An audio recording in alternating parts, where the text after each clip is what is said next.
Hi guys, it's Mrs. Hibbinger. I'm getting ready to read chapter 17 of Monster Street, The Boy Who Cried Werewolf. Chapter 17, Telling the Truth. When Max arrived back at the cabin, the sky was just beginning to lighten. Gramps was pacing back and forth on the porch with his rifle, shaking his head and mumbling to himself.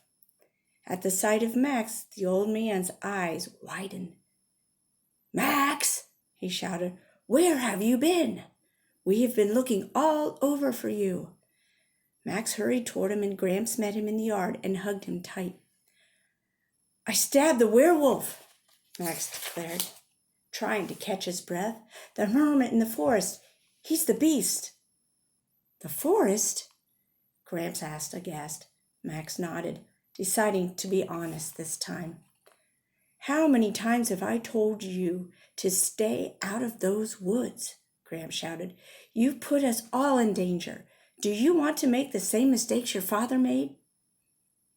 Max froze, unable to speak. The old man glared down at him. "Boy, you can't realize what you've done. We locked you in your room last night to protect you from such dangers. After the incident with the chickens, we couldn't risk another thing like that happening. Like I said, if your scent ever got into the forest, especially during the full moon, it'd be a danger for all of us." Max looked down at the ground, heavy with guilt. Gramps sighed.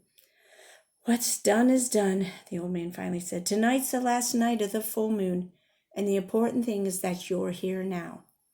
What were you doing in the forest anyway?" "I was trying to find Jade in my hood, the girl next door." "The girl next door?" Yes. Have you seen her?"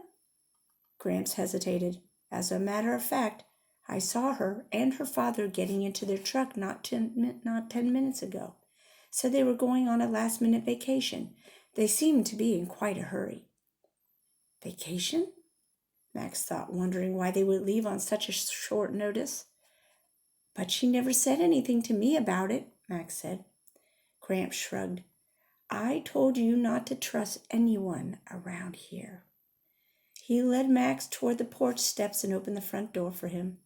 "Why don't you go upstairs and get some sleep? I'm sure you're tired. I'll make up some breakfast when you wake up," Gramps said. "Where's Granny?" Max asked. "She's not feeling well," Gramps explained. "One of her migraines again. She's going to need some bed rest today, but she'll be back to normal in no time."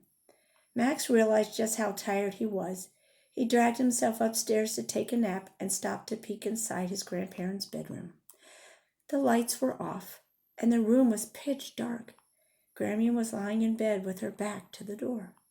Max could hear her softly moaning, so he closed the door so that he wouldn't disturb her. "Poor Grammy," he thought. "I wish I could help her feel better." Just then Max heard Gramps' voice call to him from downstairs. Max peeked over the rails of the second-floor walkway and saw the old man standing below. "I almost forgot," Gramps said. "I know things have been a bit strange around here, but Grammy and I should have your surprise ready for you tonight. We've been looking forward to it for a while, so no more sneaking away, okay?"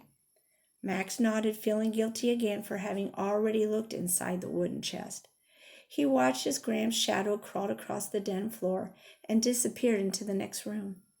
Exhausted, Max ambled toward his bed and plopped down on his pillow. As soon as his head hit the pillow, he began to think about everything he had experienced since arriving on the farm. The hermit's transformation, the bloody chicken coop, the werewolf he had stabbed. Somehow he sensed they were all connected to his father's death.